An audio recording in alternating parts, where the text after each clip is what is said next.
Nasakpan ako nga ginapug-an og hinubo nga panty sa akong ugangang babay ang akong kape. Oh, not good. Maayong adlaw kanimo DJ Sam og sa imuhang mga libuan ka mga viewers. Ambot ba? Naglagot jud ko sa ako ang nasayran karon. Tungod sa ako nasayran DJ Sam, di na ko makapangape pa nga di ako mismo ang muinit sa tubig. Dili ako ang mutimpla sa kape, kay kung di man gani, magsuka ko DJ Sam. Tawagan na lang ko sa pangalang Arnold. 32 anyos. Taga dinhi lang sa Mindanao. Minyo na ko DJ Sam ug dunan ako'y tulo ka mga anak. Gagmay pa ang ako mga anak DJ Sam. Ang akong asawa itago na lang nato sa pangalang Annie. Breadwinner si Annie DJ Sam ug nagtrabaho siya sa usa sa mga mall dinhi sa among lugar. Ako pod nagtrabaho pod ko isip nga sales agent sa kumpanya dinhi pod sa among lugar. Okay pod ang among kahimtang DJ Sam. Tulo ra man ang among mga anak. Tapos parehas mi nga dunay trabaho ni Mrs. Naami nagpuyo sa akong mga ugangan DJ Sam ug sila pod ang gaasikaso sa among mga anak. Ginatagaan jud nako ang akong mga ugangan DJ Sam kay kapoy pod baya ang ilang trabaho. Kanang mag-atiman sa among mga anak, di pod na lalim. Maong gina-recognize gid nako na DJ Sam ang ilang effort. Kada sweldo, ginahatag gid nako na ang 5,000 pesos kang mama ug papa. Happy pod ang akong asawa ni Ana. Sigihan pod kog remind sa akong ugangan DJ Sam nga dapat magminahalay daw ming mag-asawa. Dapat daw magpabilin ang akong respeto sa ilaha. Sa akong mga ugangan, isipon daw nako silang tinuod nako nga mga ginikanan. Gibuhat ko pod na DJ Sam. Kabaw ko kung unsa ang ilang sakripisyo ni mama ug papa sa among mga anak. Maong di gid ko makalimot ana. Sayo pa lang sa buntag, nagmata na sila. Like mga 4 AM DJ Sam. Tulog pa mi sa akong misis. Si mama ug papa na ang maghikay.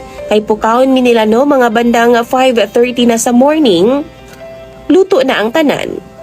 Ready na ang tanan. Maligo na lang mi sa akong asawa DJ Sam para sa trabaho namo. Tapos nakahukad na pod ang pagkaon ug nakatimpla na pod og kape si mama. Kumbaga, pungko na lang gyud mi sa lamesa. Sulod sa 7 ka tuig namo nga kaminyo ni Annie DJ Sam. Ani na jud ang naanda namo nga setup. Parehas manggod ming trabahante sa akong asawa, dihang nagkita ming duha. Pero karon, na ako'y nadiskubre DJ Sam nga nagpabaligtad gyud sa akong ginhawaan ug nagpausab sa akong pagtan-aw didto sa akong ugangan. Taga buntag banggo DJ Sam. Gasabay jud migligo sa akong misis. Pero isa ka buntag ana, wa ko makasabay niya, wa ko misud sa CR kay naglain man ang akong lawas. Nagpahilot ko sa akong asawa DJ Sam anang gabi pa lang, maong wa ko maligo pagkabuntag. Wa kabantay si mama nga naara ko sa kwarto nag-ilis DJ Sam. Ang bintana sa among kwarto, lapos sa among kusina. Og dihang milili ko sa kusina DJ Sam, nakita na ako nga nagtimpla siya og kape. Kuratan kay ko DJ Sam. Kay kalit man niyang gihubo ang iyahang panty ug isawsaw ang bilahan sa kape namo sa akong asawa. Oh my. Naga-share lang manggod mi og tasa sa kape sa akong asawa DJ Sam. Halos mo baligtad jud ang akong sikmura ni adto nga time. Pagawas na ako DJ Sam, wa gyud ko mikaon og nagpaatik-atik na lang ko nga busog o naglain ang akong lawas. Pero ang tinuod, gutom kay ko DJ Sam. Nag-inom ba akong tambal? Giluod lang jud ko DJ Sam. Bisan sa mga niluto sa akong ugangan, giluod ko. Malay ko ba no, kung iya hapon tong gibinuangan.